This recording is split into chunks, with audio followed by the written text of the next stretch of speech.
Jack, we're back in New York City, but not too long ago. Where were we? Yeehaw! We were in Austin, Gino, and what a time it was. A great week, and we did some pretty cool stuff. Yeah, we kicked off our first ever Agency City tour, and we visited 5 agencies, Jack. Bakery, McGarrett Jesse, Preacher, CALLEN, and of course, GSD&M. Yeah, small agencies, bigger agencies, agencies that have only been around for a couple years, agencies that have been around for decades. And I'm really excited about what you're going to see by having all this content come out in the same week. Because what you'll find is that everyone has a little bit of a different opinion on what Austin means, both culturally and in the advertising industry. But also, there's some interesting through lines that, regardless of what agency you're working at, can apply to everyone. So excited about it. And some crazy stuff happens as well.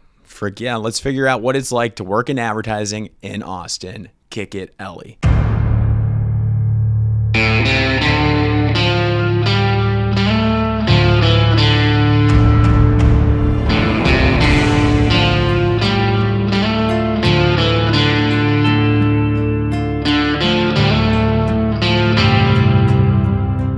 Excited to be here. We are at CALLEN here in Austin, Texas, a part of our tour.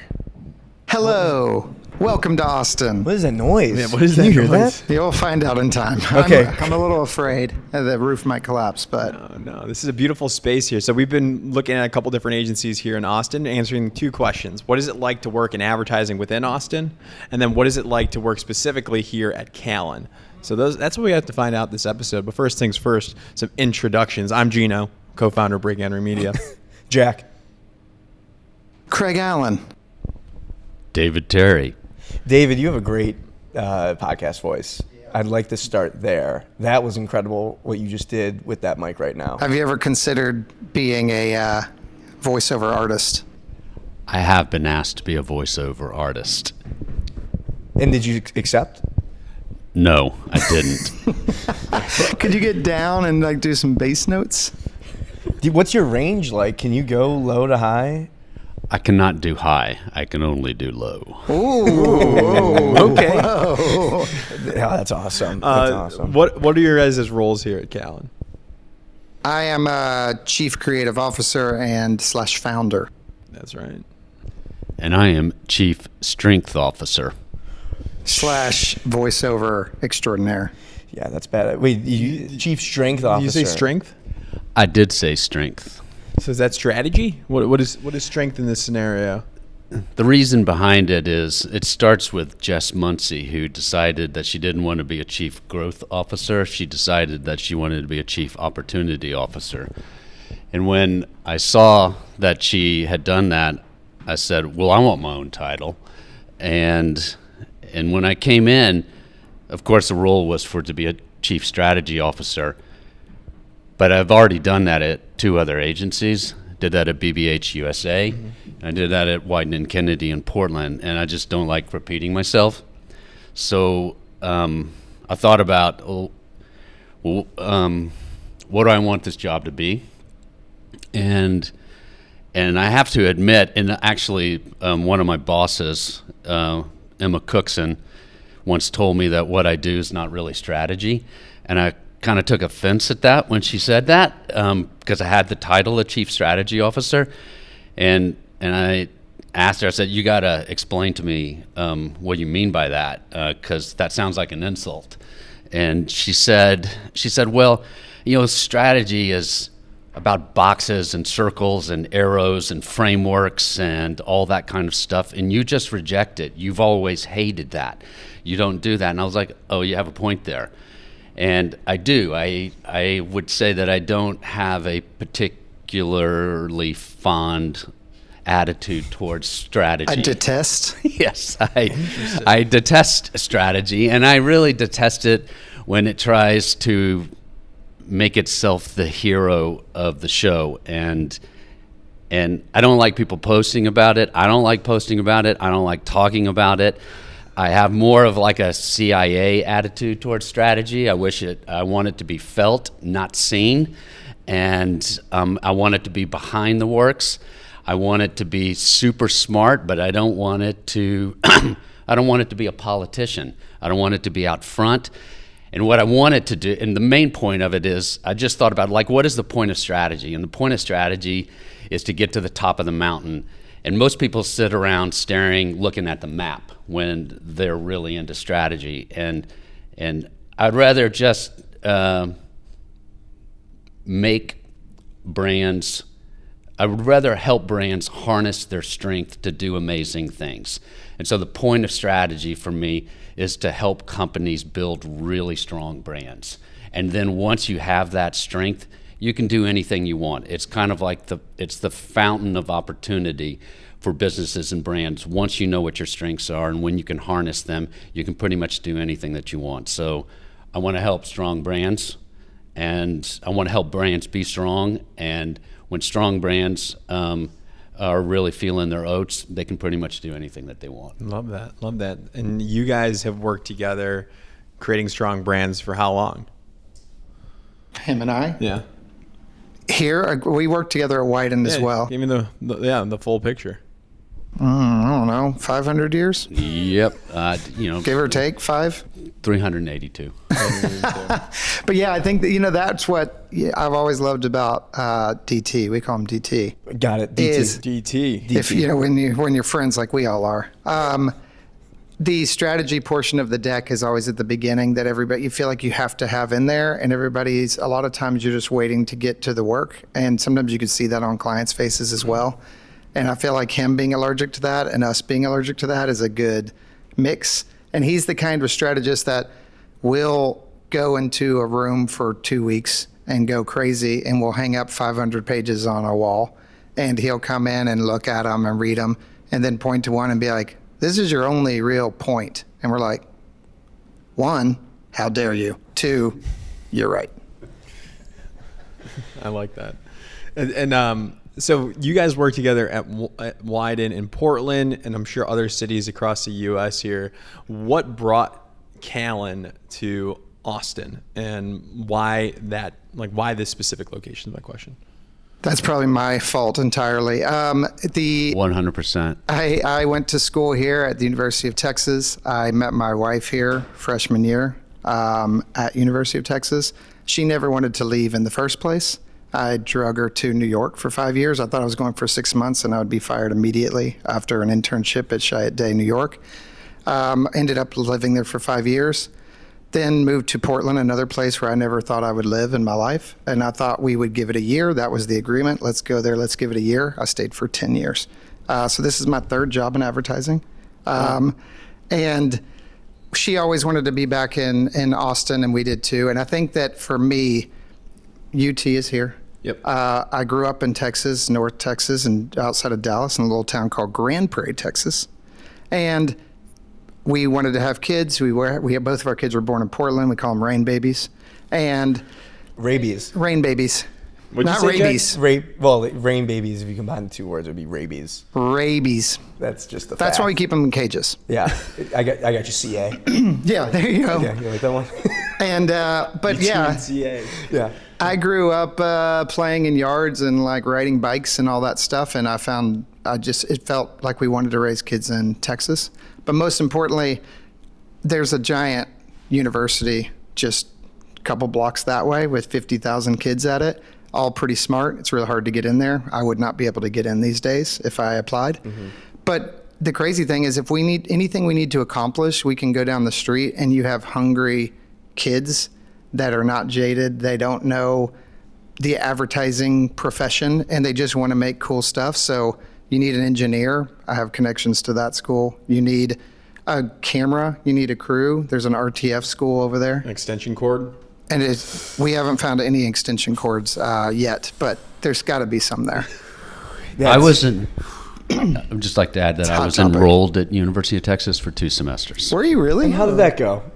I didn't go to one class and I failed out. Wow. Did not know Interesting. that. DT, I've known you for about 15 minutes, and that somehow checks out. DT dropped out. DT DO'd. And DO'd. that It's got only a laugh. That got acronyms. a laugh from the back. Yeah. Okay, so your claim here, you wanted to raise a family here. Yep. That's Great place. that's a good place to raise a family, you say. Although we were at the hotel last night, it was pretty loud with the live music and stuff. I won't comment on that. But also, like, you have access to students for the business. What other like business rationale for like an agency to be in Austin? Good question, Gino. I think that is a great question. Thanks, guys. We're just having a lot of fun here. G? Just go to G? G-Shock. G-Shock? Yeah. I also, we're always trying to have fun and make it worth your while. As you said last night, there was loud music. Austin is a city, it's the other city that never sleeps. It's like, if you want to have something fun tonight, you can go and find it. There's a Austin Food and Wine Festival this weekend. Tame Impala's playing tonight. Tomorrow, somebody else is playing. Like, for young kids and old kids like myself, you feel young all the time. Like, I like to surround myself by liveliness. That's what I loved about New York too. There's always something to do. There's people that are full of energy and excited, positivity. Like, those are all things that I feed off of, and I think creatives and advertising feeds off of. Just being around it. It's like this street, we're on East 6th Street here. We're not here a lot on the weekends or late at night, but it explodes whenever you come here. It's just, there's people having fun, people out, people doing things. And I think that's important to like keep the vibes up. Love that. DT, as a wily vet in the industry, how do you feel like, Austin, CA calls himself an old kid. Do you feel like that same kind of energy, like Austin's kind of bring you back to the beginning of your career, so to speak? I think when the center of the universe is the University of Texas at Austin, you have this kind of crazy energy, and you get kids from everywhere, and because it is much harder to get into than when I got into it. You actually have a mix of responsible kids and also, but they come from so many different places, and there's so much stimulus, and you kind of like I mean, it's no fact that it's not a secret that Austin is slightly different from the rest of Texas. So there's this kind of tension and this pulsing that goes on in Austin with this concentration of youth and intelligence with the university like University of Texas that just kind of creates these collision of ideas and creativity and thinking that make it really fun. Yeah. I mean, from a strategy and like culture perspective, I imagine having all of that hit each other at the same time, like, kind of opens you up to a lot of different types of experiences and a lot of different types of people. And I wonder how that bleeds into like the creative agencies and how you create work at the agency.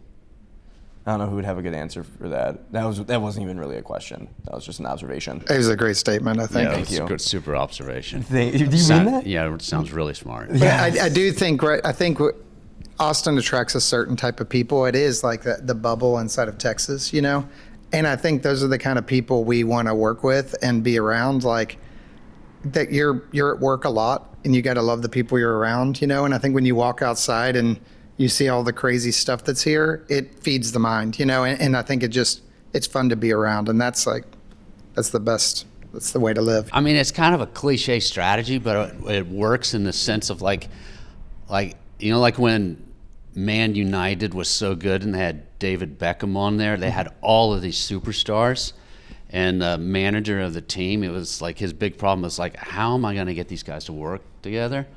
And you bring them together, and he basically said it's you guys against the world, and that was the only thing that could unite them. Was that it was like they had all of this energy and potential, and they had to work together.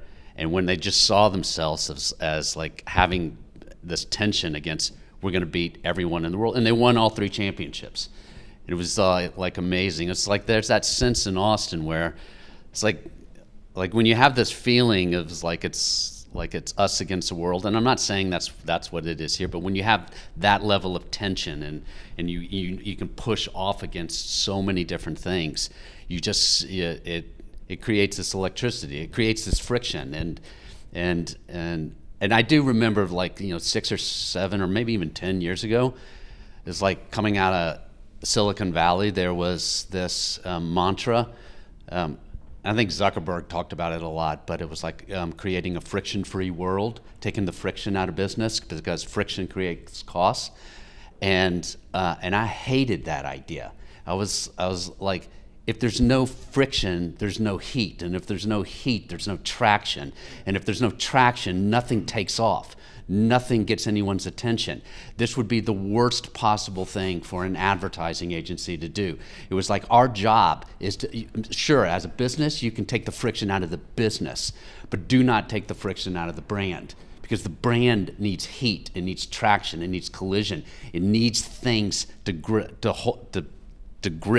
and take off. And if it doesn't have that, then no one pays attention and no one cares and no one gives a shit and you're invisible. Mm-hmm. Wow, no, that's powerful. I think also in a less powerful way, because I can't follow that up very well. But I always like kind of being outside of the bubble of advertising. Like Portland was my first intro to that. I feel like when I was in New York, you're around, all my friends were in advertising. I saw their ads as they were working on them and their, whatever it was they're working on. You're around advertising so much. You go to all the award shows, you're at all the parties, you're inside of advertising. And I felt like I was making advertising. And it was when I got to Portland, you're like on a island far away from the coast of advertising. And I feel like that's when I really started making better ads, because I wasn't around it as much, and I was making just weirder things, I think. And the same thing with Austin here. I think there's a benefit from being outside of advertising, and we kind of feel like loners in all the best ways. And I think that makes the work more interesting and more unique. Yeah.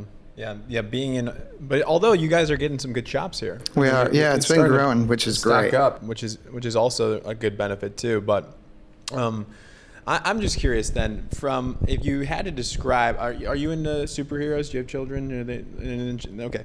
So if you had to assign like a superpower to Portland advertising, Austin advertising, New York advertising, Chicago advertising, what superpowers do each of these cities have? That's a good question. I would say, I think New York is probably Superman in the fact that, like, well, at least when I was there, I was very young. It was like endurance. Like, I don't think I've ever worked harder. I wouldn't say I worked better, but I never worked harder than I was in New York. I feel like it's just, you're running through walls all of the time. There were some summers where I got 2 days off. I worked every weekend and every night until midnight. And it's just, you just have to be like, it's in the endurance race. Taking anything would be New York.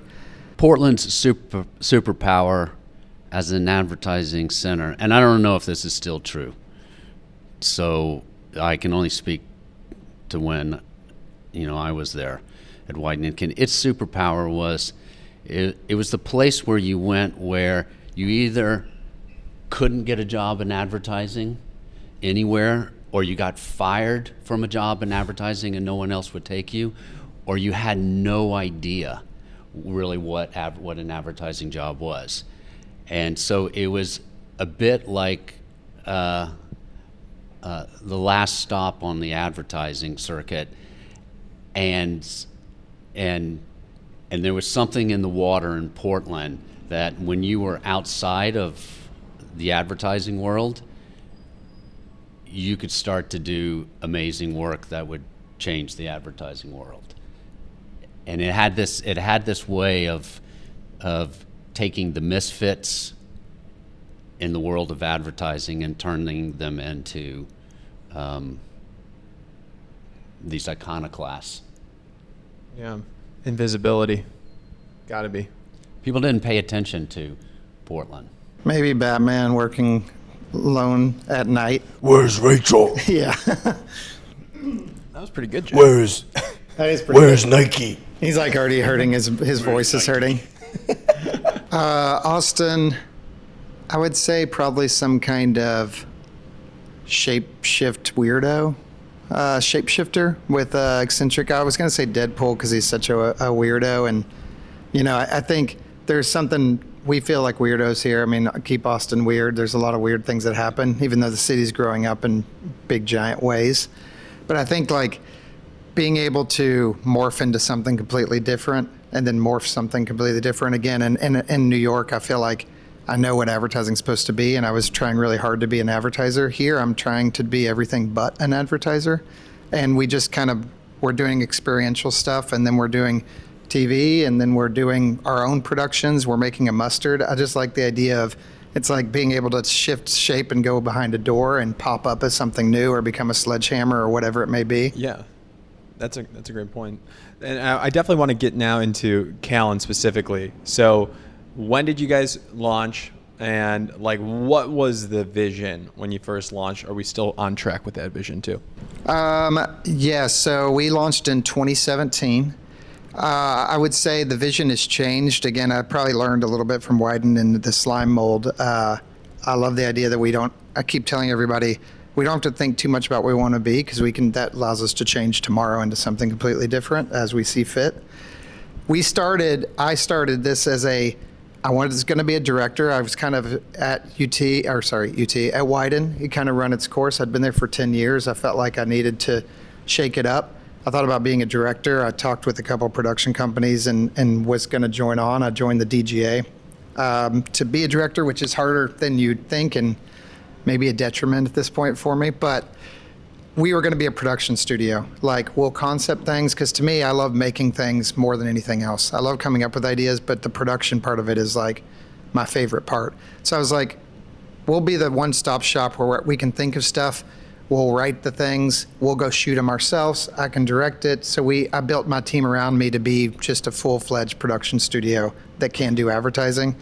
And I would say it took about a year and a half where I realized people didn't want that. Clients didn't really care about that. I was like, we're not SAG.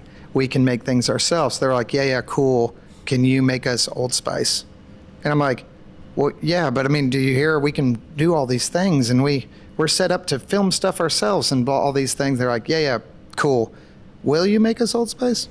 So The brands wanted to be Old Spice, like from the advertising that you guys created. Yes, they wanted us to be a more traditional agency, and I think I realized over time that we could be both. You know, we could have those capabilities, strategy, comm strategy, all those things, and still make things ourselves and still do stuff. So I think we're still on track by the means of like, I feel like if you have too stiff of goals, things get boring. So I like to have a little bit of a flexible goal, but I think we're very much on track.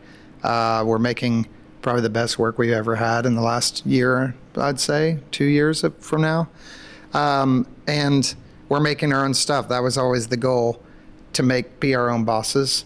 We made a mustard company as a joke that's turned into a 250 store mustard company, and we're on Amazon and we're everything else. So, and I don't think that's going to stop. We're just trying to be responsible, because we always said it's easy to come up with an idea. It's really hard to make it tangible. Yeah. And I would say the mustard has been an amazing learning experience and made us better at understanding what our clients are going through. You speak client now. Yeah. I'm like, oh, I get it. Like, we're always like, why can't you just like this idea we had? And they're like, because, dude, all of the bottles blew up yesterday. You're like, right. Yeah, I guess it doesn't matter about the radio spot as much as I want it to. Yeah. So it's given us new perspective, and I think it's making it exciting. I think all of us, DTs here, Jess Monzi, Mike Davidson, all the people that I worked with at Wyden, I think we've become this safe haven for the misfits that want to quit advertising. Like, I feel like everybody I talk to is like, advertising sucks. It's just a job now. And I'm like, well, give us a chance. Like, I still think I always say there's still a little fun left in advertising. Mm-hmm. And that's why we're all here. It's because we're like, if you work with the right people in the right places, you can still find some fun in it. DT, was that the pitch? Is that that got you here? What brought you to CALLEN? What brought me to CALLEN is like I always have three questions that I'm trying to answer, and the things that I do, and there's the three questions I always try to ask myself, and I have answers to them. Is like, are there any limitations? And there are no limitations here. The second question is, what am I capable of? Or what are my capabilities, or how far can my capabilities go? And if the answer is whatever I put my mind to, and it's related to limitations, it was like, okay. And then the third one is how far are the beyonds? And I don't know what the beyonds are, but if the answer to that is like as far as my imagination can take me, then I'm like, yeah, that's something I want to do. Because I don't want any limitations. I want to be able to exercise all the capabilities that are available to me. And I want to explore whatever the beyonds are. And that's a function of just letting my imagination go as far as it wants to go. And not only the people that Craig just named, Mike Davidson and David Hughes and Jess Muncie, who are people that we've all worked with before, but all of the people that are currently here at CALLEN, I feel like there's not a pitch that they can't hit out of the park, that we can't hit out of the park because of the fact that we feel like there are no limitations, that the capabilities go, as far as our minds want to take them. And, like what Craig was saying, it was like we can make things, and if we don't know how to make them, we can figure out how to make them. And we want to use our imaginations just to see how far it goes. C-Money, how do you maintain that culture of making people feel like there are no limitations at work, but also keeping some sort of discipline of we need to continue to move the business forward as an agency? How do you keep that train on the track? Do you yell a lot? Yeah, do you scream? We've been doing that. I try to yell just randomly out loud just to keep people on their toes. Yes. Yeah, Variable ratio. I mean, I think a lot of things, there's very few, excuse me, there's very few things that people have brought to us that we say no. I always say there's a billion no's to every yes in every advertising assignment, every, anything you're making, any invention or whatever. So we try to be the yes. So, I mean, the mustard was a perfect example. I went up to David Hughes and I said, I have this stupid idea for a mustard. I think it's just stupid enough to work. And it would have been easy to be like, well, that's dumb. Like, we don't make mustard. We don't know how to make mustard. But he said, how are we going to make a mustard? I guess we'll figure it out. And then I think we high-fived. So it was like that kind of mentality of like, we'll try to do everything if there's some passion behind it. I mean, we talked about Vera Bradley was a client recently that came. I'm not female. I didn't grow up with Vera Bradley. I had a sister that did. And we're not a fashion brand. We don't do a lot of fashion brands, but we also like to put ourselves in weird situations. So we weren't closed off to it. We talked about it and we were going to pass on it. And the females here at the office banded together and made like a 70-page deck and presented it to David and I about why we have to pitch this and why we have to do it. And we walked out and be like, there is so much passion for this, we can't say no. So we pitched it, we won it, we got to make some cool work out of it. But it was like that kind of thing where if there is passion, there's so little passion, I feel like, in advertising, in creatives especially, and with the freelance culture and influencer culture and the whole thing. If there's passion around something, we'll kill ourselves trying to make that happen for you if there's that much passion. Absolutely. That's kind of awesome. I don't know. I mean, anytime I feel like that, even for us, our jobs is to make content and create anything or whatever we think is interesting. And the best stuff always comes from when we're excited to make it and passionate about it. So if you have that prerequisite, you're going to probably make something better than if you weren't excited about it. So might as well go for it. I mean, even when new clients are coming in, we're very selective of who we partner with. Well, I'll walk out of my office and go to random creatives and say, do you want to work on blank? And they're like, I'm like, okay, well then we're going to pass. You know, if people are like, whoa, awesome, or sometimes I've gone out and be like, hey, do you want to work on blank? The creatives say no. The strategist says no. We'll just go up to random people and say, is this cool? And they'll say no. And then 20 minutes later, they'll come in and be like, hey, I think that might actually be cool. I think I might be interested in that. And then we'll call them back and say, hey, we actually are interested in that. Oh, I love that. So it's again, it just goes to that passion. We're big gut feeling agency, and that's, I think, how you keep people inspired is you turn a light on their dreams and try to make them reality, and you don't work on sucky stuff. Yeah.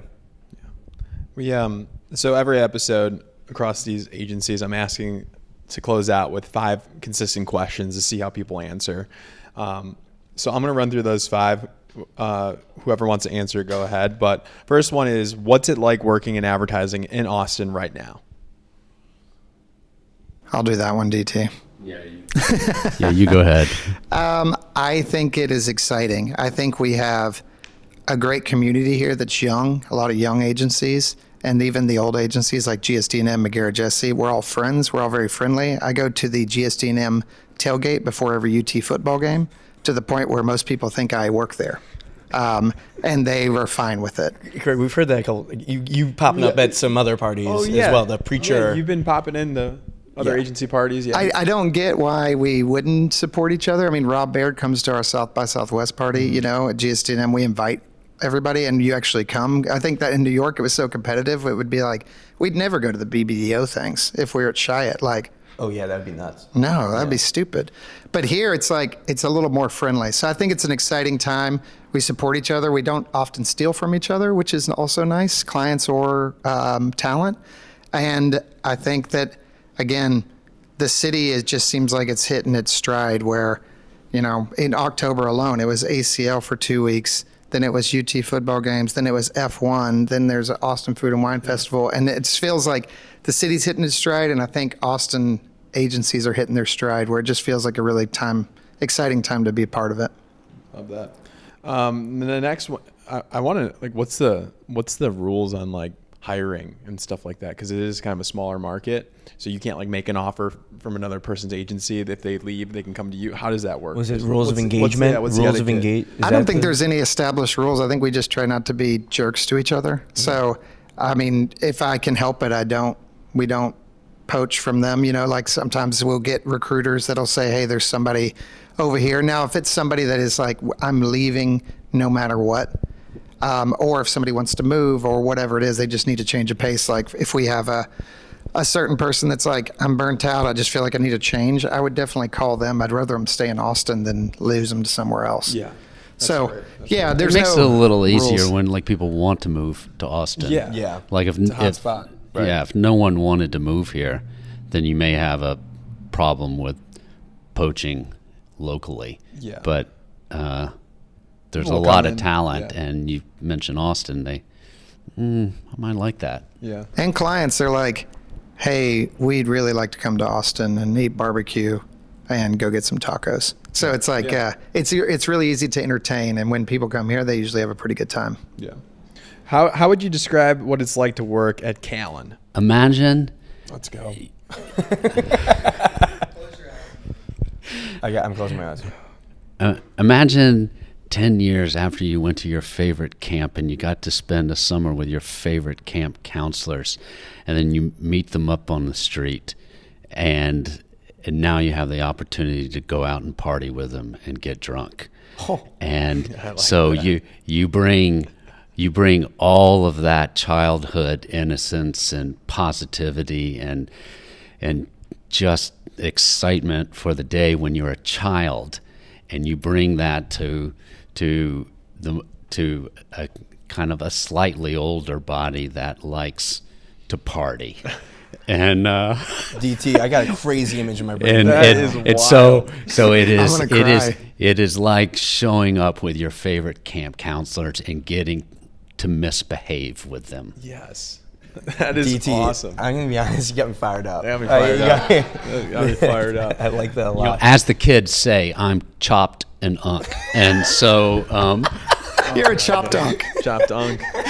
you know. And so, DT, but that's nonetheless, We all it are. makes me feel like that. So Yeah, I love that. That self-awareness is Our incredible. employees, DT. call us chopped unk all the time. That's going to be, I'm going to change my LinkedIn too. Greg Allen, chop dunk. Chopped, Unk, currently Chuck chopped, Leaf. formerly unk. I'm gonna do it wrong and say chopped and unked.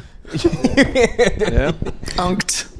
You're unkified. You're unkified. The unction. What kind of people do the best work at CALLEN? I think the people that don't try to do what they think they're supposed to do. Like I try to rock the boat as much as possible. Like whenever we get, I was just saying for Memory Man on SanDisk, that was an influencer brief to do a small content play where influencers hold up the product. They say, wow, these products are so freaking good. And that's why I use them. And I'm a famous influencer. And we said, the creatives were like, man, this is going to suck. And I'm like, only if you let it. Like, well, let's just present. Worst case, they'll say no. And we go back and we do what they want. So we presented Memory Man, which was a robot that goes and lives with influencers for a certain amount of time and never stops recording out of its eyeballs, which are cameras. And he has a hard drive, SanDisk hard drive in him that just records all the time.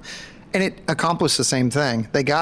All you had to do is we had to tell them, hey, you're going to get the same footage of people using your products. It's just in a way that doesn't suck. And so when I said to the creatives, like, just don't let it suck. You're allowed to not do that. They're here. They don't want it to suck either. They just know what they think they know. So forget what you think you know and just do something cool. And now we have a robot that travels around the world. That's insane. And that leads to the next question. Like, what kind of clients and work defines the agency today? You want to go, DT? He's still thinking about camp. He's thinking about the Portland Superpower too.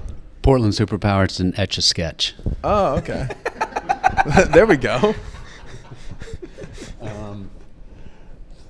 Etch-a-Sketch. When did you realize the answer to that question? Because it's kind of a blank. Well, it's not now because of the internet and Instagram and everything like that and the New York Times. But for the most part, it's just an Etch-a-Sketch. It's like you're not really sure what it is out there. And that's the superpower. That was the superpower of Wyden and Kennedy. It was like you could go in there as a brand and you could have all of these ideas about what advertising is and what it should be and how your business should go. And Wyden, or like Portland, what it would do, it just sort of wipe the slate clean. And that's a superpower. It was like New York doesn't do that. LA doesn't do that. Chicago doesn't do that. They have frameworks, they have models, they have strategies. Fuck And that. fuck that. Yeah. And DT it was doesn't like that. it was DT don't play that. I don't play that. It was like it's an Etch-a-Sketch. So and I like that. Yeah. That's a great answer. You had a question. Yeah, I had a question. What type of work or clients kind of define CALLEN today? The mustard? What? Mustard's pretty good. Yeah. I think this is an opportunity to say the thing that we Oh, want yes. to be saying. You say it. We'll say it together. What defines the work at CALLEN and that we want to do is essentially we exist to build strong brands that people want to hang out with. And and I don't know what that sounds like to you, but to us that sounds like, wow, that would be an amazing thing to do for a business and the brand, because the fact remains, it was like no matter how much of this business has changed in the decades that I've been doing it, it was like I can't ever say that people wanted to hang out with a brand. I mean, do you want to hang out with a brand? Why? That is insane that you would want to do that. Yeah. Yeah. And there's not many brands I would want to hang out with. Right. Yeah. I think Yeah. so. Any brand, I feel like it'd be weird. So what if we built brands that people wanted to hang out with? Yeah. I like that. Okay. I mean, it's and that just means be interesting as a brand. It's like it's a person. A brand, we think a brand is people, right? Yeah. Like if you invite people to your party, you don't invite the lame ones that just talk about lame things. Or can only say one thing. Imagine inviting a brand to a party. All they would ever do is talk about the same thing over and over again. All they would ever do is draw attention to themselves And talk about themselves. and talk about themselves. Listen to why I'm so great. Yes. Imagine that person at your party. What if horrible Also, I can, person? like that person at the party that like immediately starts selling, like they'll try to start like selling you drugs or something. Like, as soon as they walk in the door, and you're like, I don't need this. Man, great party. Do you want some drugs? Or And you not? would always get this feeling that it was like, I know you're talking to me about this, but I can tell you're trying to tell me about this. So there was always this deception that they were working with. It was like, it's just, brands are not anything that people want to hang out with. And the beauty of the internet and the beauty of social is that it's shown brands that if you're not authentic, if you're not credible, if you're not showing up as who you are, then no one's going to pay attention to you. Yeah. That's all. Influence are just people that you want to hang out with. You Yeah. follow the people that you like are envious of or you think are awesome or cool. And it's funny to me that brands just draft off of them instead of just trying to be that themselves. Yes. That's insane. like You that. can be that yourself. You don't have to buy it. Be it. Right. The last one here is, how would you describe the culture of Callen? Well, I described it. You know. I feel like you're going to get a good dose of it today. I know. We're gonna. Yeah. Everybody's got to. I mean, I think we try to do the opposite of everything that we think people think we should be doing. I mean, our South by party this year is two people that got eloped got married, and we didn't tell anybody that we were throwing a full-blown wedding with a cake and a limo and a full ceremony. And people came in the door and they're like, "Oh crap, I think I'm at the right place or the wrong place." And we're like, "No, this is the Callen party." They're like, "What? Why? What is happening?" And they're like, "Just come in." And everybody went, and the people's parents were here, and they got married. And we're like, "That's what you do." Yeah. We heard about this, and I was saying, like, I don't know. I might have to. I would like to get married. We at the were Callen thinking, spot. yeah. Not us too, but like. Yeah. Hey, no judgments. Whatever you want. No, We'll yeah. marry anybody. Yeah, Yeah. that might, I mean, maybe that too, because that would be good content. That would be good content. That would be good Yeah. content. Like I now pronounce you Chuck and Larry. But yeah, yes, exactly. Yeah.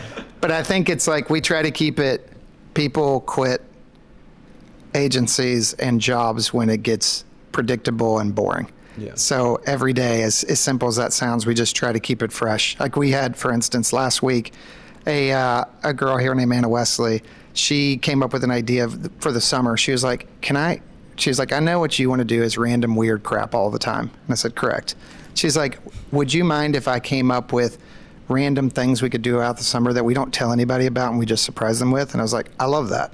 So for instance, one was, it's spread now. It just keeps going. We told everybody they were going to get glow ups. And we came in and there was a prosthetic artist that gave everybody the weirdest nose that she could. And then we all went to a happy hour, but no one was allowed to say anything. So we just had fun as a team going to a bar and the bartenders being like, "You have margarita? Okay." And being like, "What is the matter with all of these weird people?"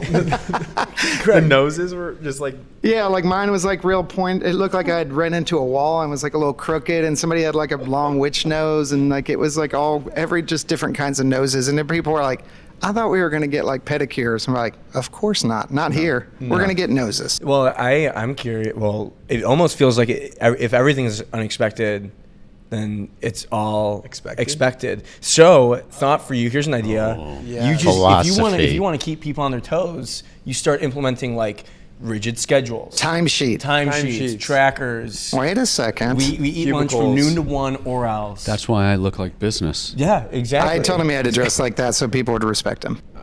right, yeah, yes, and respect is earned, not given.